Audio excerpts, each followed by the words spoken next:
Isang magandang umaga po mga kaibigan, latest weather update po tayo, March 4, 2024, araw po ng Lunes. Pero bago po tayo magpatuloy, pa-like and subscribe naman po and pahit ng notification bell para ma-update ko kayo mamaya sa lagay po ng ating panahon. So ngayong umaga po ng Lunes, ang sypnosis pa rin po natin galing sa Pag-asa mga kaibigan. Northeast monsoon po ang ating binabantayan sa ilang bahagi po yan ng extreme northern Luzon. Easterlies naman po sa ilang bahagi naman ng ating bansa. So makinig po kayo, narito po ang forecast weather condition natin ngayong araw po ng Lunes. Sa area po ng Apayao, Cagayan at Isabela, maulap po na panahon ng mararanasan ngayong hapon with isolated light rains. Dala po yan ng hanging amihan, wala naman pong significant impact. Pero mag-ingat na rin po tayo in case magkaroon ng biglaang pag-uulan. Magdala ng payong jacket, kapote kung kayo po lalabas ng inyong mga kabahayan.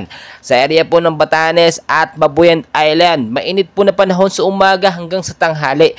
Pero sa hapon po, maulap na panahon ng posibleng maranasan with isolated light rains din po. Dulot po yan or sanhi ng Northeast monsoon. Wala namang significant impact pero mag-ingat na rin po tayo sa biglaang pag-uulan. Dito naman po sa Metro Manila at ilang bahagi ng ating bansa mga kaibigan, maulap din po na panahon ng mararanasan sa hapon with isolated rain shower or thunderstorm. Dulot po yan sanhi ng easterlies at meron din pong kasama mga localized thunderstorm.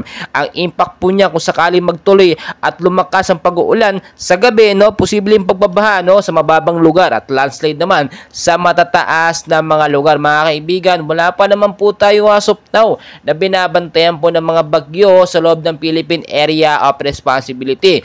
Pero may mga minomonitor po tayo sa labas ng PAR na mga kumpul ng kaulapan na posible maging LPA at maging bagyo. Kapag ito po yung naging bagyo, tatawagin po itong unang bagyo sa Pilipinas na bagyong Aghon. So mga kaibigan, lagi kong pinapaalala, always know the weather before you go para safe at handa po tayo sa anumang sanhi ng bagyo, panahon.